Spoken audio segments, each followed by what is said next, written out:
করে বেরিয়ে না মনে হচ্ছে আমি একবারে বিশাল মানে যুদ্ধ জয় করে ফেলেছি। শীতকালে যদি তুমি চান করে বেরিয়ে আসতে পারো তাহলে ভাববে যে জীবনের সব যুদ্ধ জয় হয়ে গেছে। আর এই প্রচণ্ড ঠান্ডাতে, বাপরে ঠান্ডা সত্যি করে 2 মিনিটের জন্যও সেই জলে হাত দেওয়া যাচ্ছে না। এবারে বেশি ঠান্ডাটা পড়েছে। এত ঠান্ডা আমাদের দুর্গাপুরে কিন্তু পড়ে না।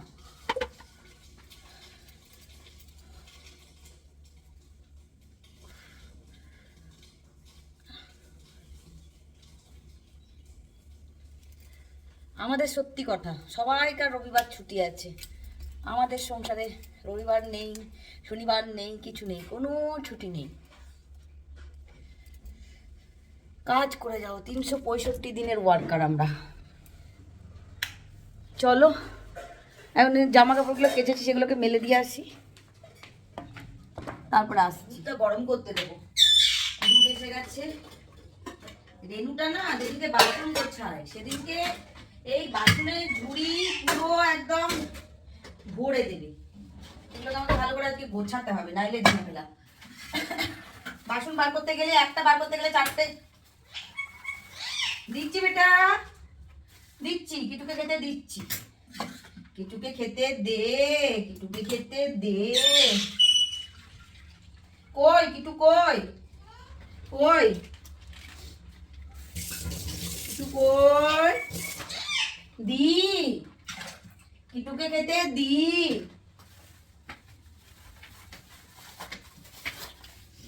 সমানে বলে যাবে কিটুকে খেতে দে, কিটুকে খুলে দে, এইসব কথা। ওর নিজের নামই কিটু। ওই আমি বলি কিটুকে খুলে দে, কিটুকে খেতে দে, ও সেটাই শিখেছে। যা আমি বলি সেটাই বলে।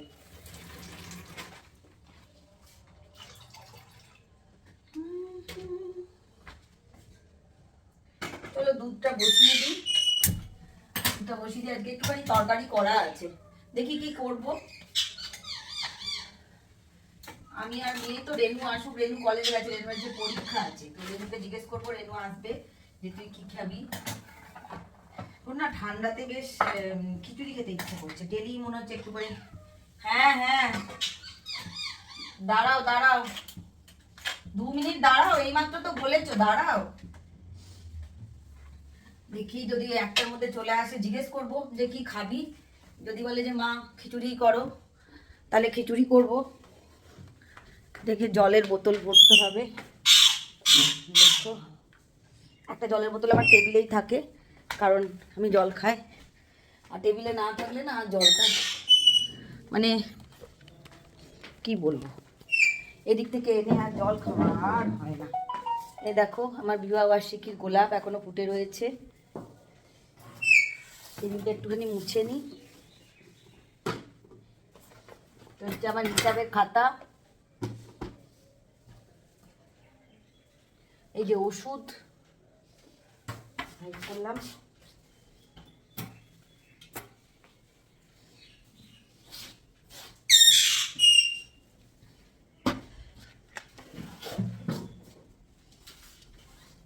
এখানে একটা বেটা আছে, দেখো দেখতে পাচ্ছ তোমরা, এটা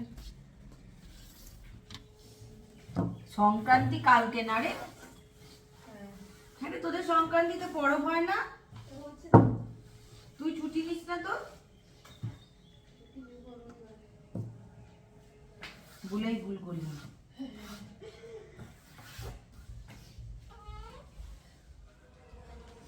কিটুকে চান করিয়ে দিয়েছি, ওই যে কিটু বসে আছে, ওই যে কিটু। আর আমি একটুখানি বিনস আর একটুখানি গাজর নিয়ে বসে আছি। গাদা বিনস রয়েছে, এগুলো একটু কেটে রেখে দিলে না রান্নার সময় ঝামেলা কম। তো একটুখানি কেটে রেখে দেবো লেজগুলোকে।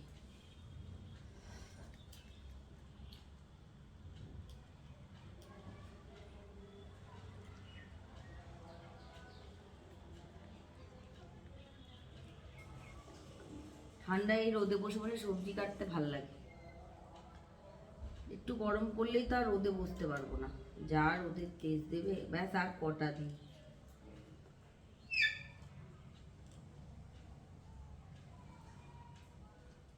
সকালবেলা চান টান করে যখন কাজগুলো শুরু করেছিলাম, রেনু ঘরে ছিল, তারপরে রেনু কলেজ চলে গেছে, শ্যামলীও এসে কাজ করে চলে গেছে, আমারও চান ঠাকুর পুজো টুকিটাকি কাজগুলো কমপ্লিট। তো ভাবলাম যে রান্নাটা করেই নিই। আজকে ভেবেছি সব কিছু দিয়ে শীতের খিচুড়ি রান্না করব।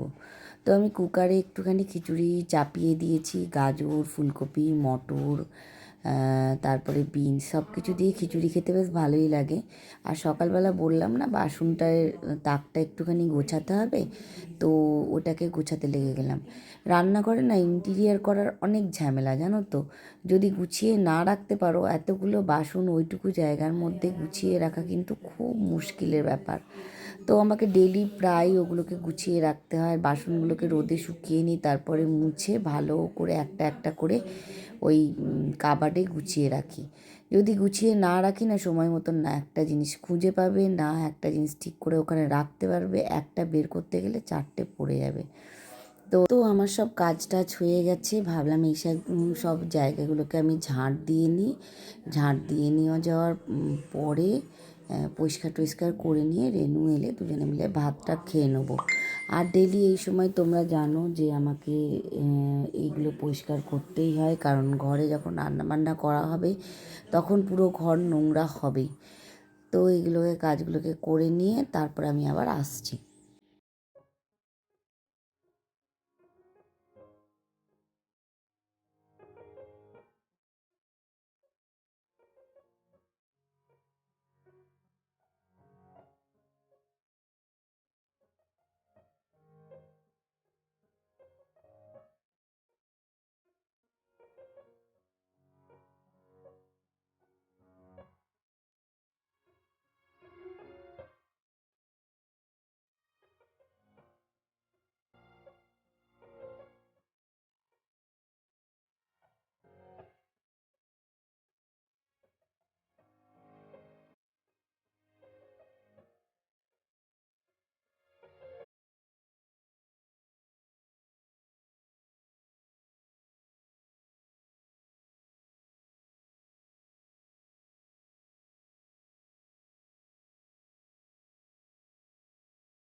কাজগুলো সব হয়ে গেছে। চান করার আগে না মাথায় তেল দিই নিকো, কারণ চান করার আগে এই শীতকালে যদি মাথায় তেল দিচ্ছি চুলগুলো না শুকালে বড্ড ঠান্ডা লাগছে। তো ভাবলাম আজকে একটু মাথাটা হেয়ার ম্যাসাজ করে অয়েল ম্যাসাজ করে রেখে দিই, কালকে শ্যাম্পু দিয়ে দেবো।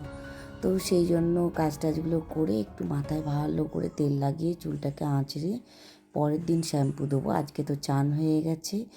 এই সময়টা আমার একান্তই ব্যক্তিগত সময়, কি করি ঠিক নেই। তো চলো আজকের ব্লগটা এখানেই শেষ করলাম। বাই, সবাই ভালো থেকো সুস্থ থেকো।